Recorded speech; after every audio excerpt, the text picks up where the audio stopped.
Welcome back. आज हम बात कर रहे हैं कि पाकिस्तान बहरानों से कब और कैसे निकलेगा, और मेरे साथ स्टूडियो में सफ्तर अब्बासी साहब मौजूद हैं। अब्बासी साहब, अभी ब्रेक पे जाने से पहले आपने लियाकत बलोच साहब की बातें सुनी और हमने ये भी देखा कि crux of the matter is the NRO, तो आप इस पे कमेंट करेंगे? देखिए जी, NRO का जहाँ तक मसला है, मैं समझता हूँ कि बेसिकली जो है ना वो एक ऑर्डिनेंस था जिसकी लाइफ 120 डेज़ थी जी जी, और वो बाद में PCO के ज़रिए उसको प्रोटेक्ट किया गया। मेरा हमेशा अपना ज़ाती कंटेंशन ये रहा है कि जी NRO को लीगलाइज करने का एक ही तरीका था कि जी उसको असेंबली से रेटिफाई कराया जाता, और ये मौका सुप्रीम कोर्ट ने भी गवर्नमेंट को दिया कि वो लेकिन वो नहीं करवा सके। लेकिन वो करवा नहीं सके जी। अब उसकी वजह से जब वो नहीं हो सका तो उसकी फिर वो जो उसका एक कहते हैं ना एक लीगल अथॉरिटी जो होती थी वो उसकी एरोड हुई, क्योंकि वो एक ऑर्डिनेंस ही रहा जो कि प्रेसिडेंशियल ऑर्डिनेंस की सूरत में उसको देखा गया। और अल्टीमेटली जब वो फैसला आ गया उसके बाद, तो मैं समझता हूँ उसके बाद हुकूमत के पास कोई चारा नज़र नहीं आ रहा था सिवाय उसके कोई उसको इम्प्लीमेंट करे। अब वो यकीनन उसमें कुछ चीज़ें उन्होंने इम्प्लीमेंट की भी हैं, कुछ केसेस शुरू भी हुए हैं, लेकिन कुछ चीज़ें ऐसी हैं जो कि शायद रिलक्टेंट है गवर्नमेंट उसको इन्फोर्स करने में। मैं समझता हूँ ये रिलक्टेंस जो है ना वो चीज़ों को मज़ीद उलझा रहा है, और अगर इसको ना इम्प्लीमेंट कर सकी गवर्नमेंट तो आने वाले दिनों में सुप्रीम कोर्ट की तरफ से यकीनन जो है ना उसकी नॉन इम्प्लीमेंटेशन के कॉन्सिक्वेंसेस अपनी जगह मौजूद जी। अब्बासी साहब, इस वक्त हमें इस्लामाबाद में ज्वाइन कर रहे हैं तहरीक इंसाफ के सरबराह जनाब इमरान खान साहब। अस्सलाम वालेकुम इमरान। वालेकुम सलाम। इमरान, इस वक्त पाकिस्तान के बॉर्डर के ऊपर हेलमंद ऑपरेशन हो रहा है और सारी influx of refugees is going to be in Balochistan. ऊपर से जनरल्स की एक्सटेंशन की बात है, फिर आटा चीनी, इतने बड़े बहरान है। इस वक्त अदलिया के साथ कॉन्फ्रंटेशन की ज़रूरत थी? पहले तो अब्बासी साहब को सलाम भेजता हूँ। उसके बाद आयला, ये कहना कि हेलमेंड ऑपरेशन और ये जो टाइमिंग है इसका कुछ ताल्लुक है, इसको तो पहले हम भूल जाए ना। हेलमेंड ऑपरेशन ये कोई पाकिस्तान की बेहतरी के लिए नहीं है जी। हमारा असल इशू ये है, एक गलत NRO का इलेक्शन हुआ। NRO का इलेक्शन का मतलब कि प्री पोल रिगिंग की गई इलेक्शन में जब रिचर्ड बाउचर और निग्रो पोंटे ने एक डील करवाई एक पार्टी और मिलिट्री डिक्टेटर के बीच में, पीपल्स पार्टी के, और वो इलेक्शन होनी नहीं चाहिए थी। जो बॉयकॉट था वो बिल्कुल ठीक था इलेक्शन का, क्योंकि ये सारा उस इलेक्शन के कॉन्सिक्वेंसेस आप देख रहे हैं कि NRO को लेजिटिमाइज करवाया एक डिक्टेटर ने अपना जज बैठा के। उसके बाद कई पार्टीज इलेक्शन का बॉयकॉट, खासतौर पर बलूचिस्तान में टोटल बॉयकॉट था।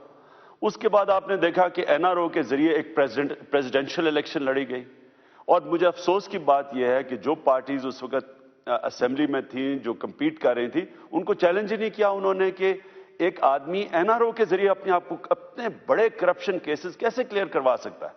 और उस आदमी ने हमेशा फिर उस सिस्टम, वो हमेशा उसकी बुनियाद गलत रखी गई थी, उसमें मसले आने थे। और ये जो डेडलॉक है ये आना ही था, क्योंकि जिस वक्त NRO को स्ट्राइक डाउन किया सुप्रीम कोर्ट ने, या तो यूसुफ रजा गिलानी अपने आप को डिस्टेंस करते एक NRO टेंटेड प्रेसिडेंट से, और अब मौका देते कि सुप्रीम कोर्ट अपने अदालतें अपना काम करें, और वो जो लोग NRO से मुतासर थे उनको वो कैसे हुकूमत में बैठ सकते थे, वही हुकूमत जिन्हें उनको कन्विक्ट करना था। तो ये कॉन्ट्रडिक्शन आनी थी, ये आ गई है। ये जो डेडलॉक है ये होना था, ये हो गया है। इमरान जरदारी साहब हैज बीन इलेक्टेड, वो डेमोक्रेटिकली इलेक्टेड प्रेसिडेंट हैं और वो ये सब कार्ड यूज भी कर रहे हैं, इसलिए कि वो कभी अवाम को किसी सूबे में मोबिलाइज करते हैं, कभी किसी और सूबे में सिंध कार्ड प्ले करते हैं, जुलूस निकलवा रहे हैं। So where are we heading? इस सिचुएशन से, इस डेडलॉक से सिर्फ एक जमहूरी तरीका निकलने का, वो है मिड टर्म इलेक्शन। और मैं बड़ी देर का कह रहा था, मेरे ऊपर तनकीद हो रही थी। मैं आज सवाल पूछता हूं कि इस डेडलॉक से अब हम कैसे निकलेंगे स्वाय मिड टर्म इलेक्शन के, क्योंकि आपके सामने प्रॉब्लम्स आने वाले हैं।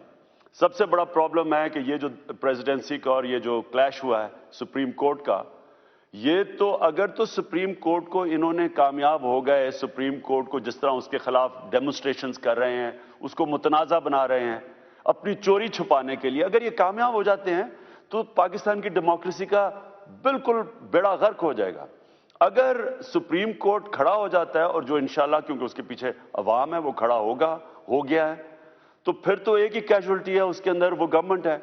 या यूसुफ रजा अपने आप को डिस्टेंस कर। जी, यहाँ सफ्तर अब्बासी साहब, मैं आपसे पूछूंगी, आपको मिड टर्म इलेक्शंस होती हुई नजर आ रही हैं और आप क्या समझते हैं कि गिलानी साहब अब एट दिस स्टेज तो अब उन्होंने अपने जो बिल्कुल अपने आप को अलाइन कर दिया जरदारी साहब के साथ, तो इस वक्त तो वो लॉयल्टीज नहीं चेंज कर सकते? देखिए जी, इस वक्त भी मेरी नज़र में जो है ना वो गिलानी साहब मुझे एक रिलेक्टेंट पार्टनर नज़र आ रहे हैं इस सारे प्रोसेस में, और उन्होंने गो के एडवाइसेस, मुख्तलिफ एडवाइसेस यकीनन पार्टी डिसिप्लिन के अंदर रहते हुए इशू किए हैं, लेकिन कई दफ़ा जो है ना उन्होंने इस बात का इजहार भी किया है कि जी वो इतने मुतमईन नहीं है जितने कि वो कह सकते हैं शायद। तो मैं समझता हूँ कि उनकी एक रिलेक्टेंट पार्टनर होने की बात जो एक उनकी बॉडी लैंग्वेज है वो ये बता रही है कि वो उस हद तक जो है ना इस सारे प्रोसेस में जो है ना आगे नहीं जा रहे। लेकिन इस वक्त तायरा साहब ने तो उनके ऊपर ब्लेम डाला कि उनकी रिकमेंडेशन थी। देखिए वो तो यकीनन देखिए बगैर जो जजेस का इशू है वो तो बाइंडिंग एडवाइस है प्राइम मिनिस्टर की, बिल्कुल। जब तक प्राइम मिनिस्टर एडवाइस नहीं दें तो प्रेसिडेंट नोटिफिकेशन निकाल भी नहीं सकते। लेकिन जिस तरह मैं कह रहा हूँ उसके बावजूद भी उनकी जो बॉडी लैंग्वेज है वो ये बता रही है कि वो इस हद तक इतने इस केस में भी जब ये नोटिफिकेशन इशू हुई तो कल उनकी स्टेटमेंट थी कि जी गलतियां हो सकती हैं और गलतियों को करेक्ट करना चाहिए और हम अल्टीमेटली भी जो भी सुप्रीम कोर्ट की डिसीजन उसको फॉलो करेंगे। अब इस वक्त सूरत हाल ये है कि बुनियादी तौर पे जो पाकिस्तान पीपल्स पार्टी की जो गवर्नमेंट है वो एक माइनॉरिटी गवर्नमेंट है और वो मुख्तलिफ अलायंस के साथ मिलकर जो ना वो एक मेजॉरिटी बनाती है।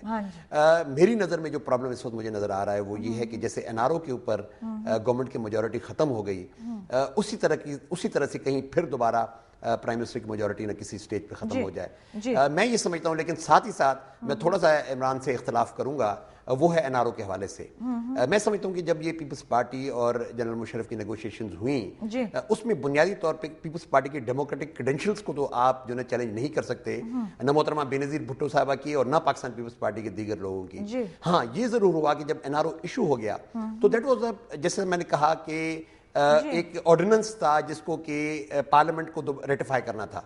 मैं समझता हूँ आज जो ये प्रॉब्लम्स हमें नजर आ रहे हैं उसकी वजह ये है कि हम उसको जो पाकिस्तान पीपल्स पार्टी की सब्सिक्वेंट गवर्नमेंट बनी वो उसको रेटिफाई नहीं करा सकी पार्लियामेंट से, और उसकी वजह से आज ये बहरान दर बहरान जो ना आपको नजर आ रहा है जो आगे बढ़ता चला जा रहा है। यहाँ पर हम लेते हैं एक ब्रेक और ब्रेक के बाद इसका जवाब हम इमरान खान से लेंगे। हमारे साथ रहिएगा।